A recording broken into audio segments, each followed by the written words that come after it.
مردم راست میگن. یه مادر میتونه از 10 تا بچه مراقبت کنه، اما 10 تا بچه نمیتونه مراقب یه مادر باشه. مامان این حرفا نزنی. من اول از همه حواسم به داروی شما بود. آره این که درسته، اما حرفای زنتم شنیدی مگه نه؟ پول من پول من پول من، همینا رو داشت میگفتی. این اصلا حق نداره پول منو اون کنه. شهناز از مامان عذرخواهی کن. نه لازم نیست معذرت خواهیشو بشنوم. ناسلامتی من 3 تا پسر دارم. یکیش درآمدش کمه، درآمد دومی رو که زنش تصاحب کرده و سومی رو هم که خدا میدونه کجاست. برای اون که مامانش خیلی وقت مرده. مامان من فردا همه داروهاتون رو میارم. من دارو و درمان نمیخوام، فقط دام اینه که خدا زودتر منو از روی زمین برداره. این چه حرفیه میزنین مامان؟ خدا را خوش نمیاد. من به چی گفتم شهناز؟ از مامان عذرخواهی کن. نه خیر نمیبخشمش. اینم باید بفهمه که نفرین یک مادر چطوریه. نفرینتون منو نمیگیره. خدا هم چشاشو نبسته و آروم نشسته که هرچی از دهنش در اومد و بگه، اونم چشم بسته قبول و اجابت کنه. خدا چهره واقعی همه رو میشناسه. نفرینتونم پیش خودتون.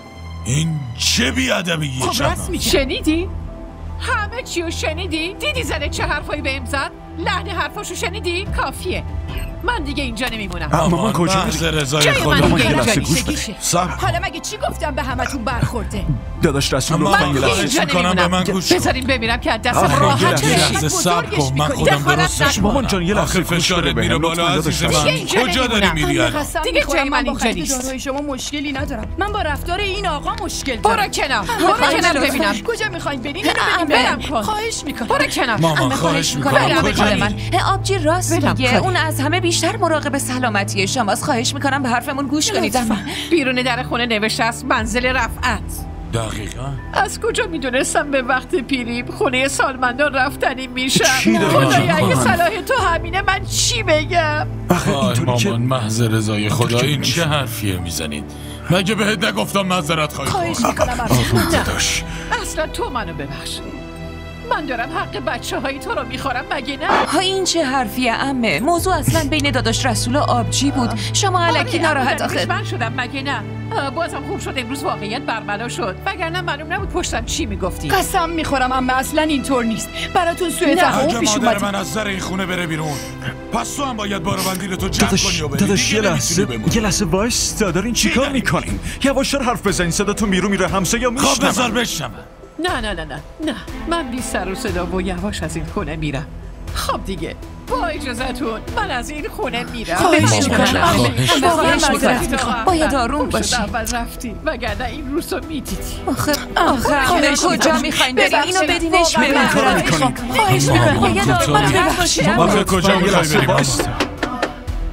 کیه در میزنه؟ منم. نفیس. چی؟ نفیس بسرم؟ عزیز دل من. نفیسه.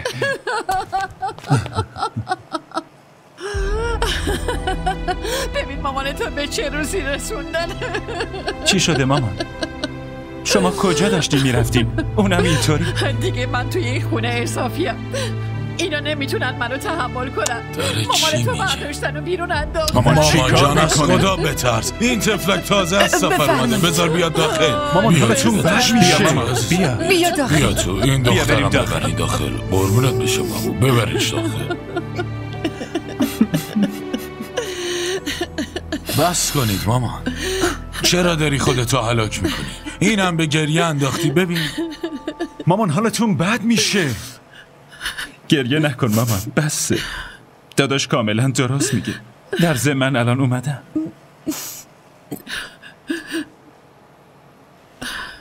داری چی کار میکنی؟ ولش کن اینو. الان لازم نیست که خودتو خوب نشون بدی. این اتفاقی که افتاد همش به خاطر توه. یالا برو برای شام یه چیزی درست کن. نمیبینی مهمون داریم؟ منتظر چی؟ داری به چی نگاه میکنی؟ بهت گفتم برو.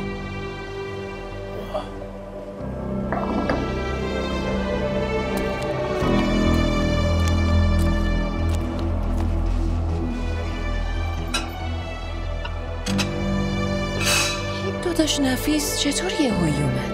اونم با دخترش. زنش کجاست؟ چرا اون برش نیومده؟ به من چه ارتباطی داره که زنشو بیاره یا دخترشو؟ من خودم 1000 تا مشکل دارم.